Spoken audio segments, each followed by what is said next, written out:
Hampir semuanya punya handphone ya. Berarti kalian sudah hidup di zaman teknologi yang serba canggih. Ibu akan menjelaskan apa sih revolusi mental, perubahan pola pikir. Jadi kalian nanti di revolusi mental itu kalian yang tadinya kurang baik harus menjadi lebih baik ya.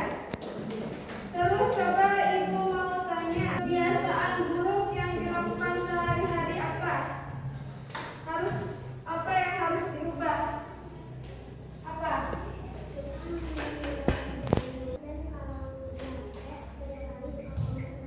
Wih, jujur ya berarti ya. Jujur. Di rumahnya suka apa? Makasih ya atas kejujurannya. Ya. Tadi di rumahnya suka apa artinya? Suka menunda-nunda pekerjaan. Jadi buat yang lainnya ya, jangan dicontoh ya. Jangan dicontoh kalau misalkan menunda-nunda pekerjaan. Ibu tuliskan perbedaan dari mental buruk dan mental baik. Jangan ngobrol. Perhatikan. Ada yang mentalnya buruk, ada yang mentalnya baik.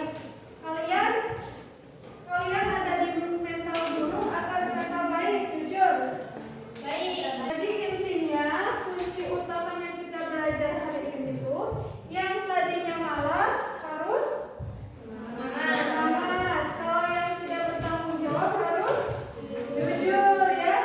Jadi intinya yang tadinya sikap kalian buruk harus dirubah menjadi lebih baik. Itu penerapan dari revolusi mental. Jadi perubahan sikap dari yang buruk menjadi yang baik. Paham ya? Coba kalian pikirkan, kalian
sertifikat yang sudah bagus tapi dirusak dan tidak akan bisa maju mengikuti negara lain. Ya, jawabannya bagus ya. Sama-sama. Sebelum pulang, teknologi maju. Teknologi maju, Mental pun maju. mental pun maju, Kerjasama kunci Indonesia maju. kerjasama kunci Indonesia maju. Jadi pesan ibu buat kalian semua yang sudah ada di zaman canggih ya, sudah punya handphone semua, kalian harus bijak dalam hal bermedia sosial. Jadi kalian harus mentalnya yang tadi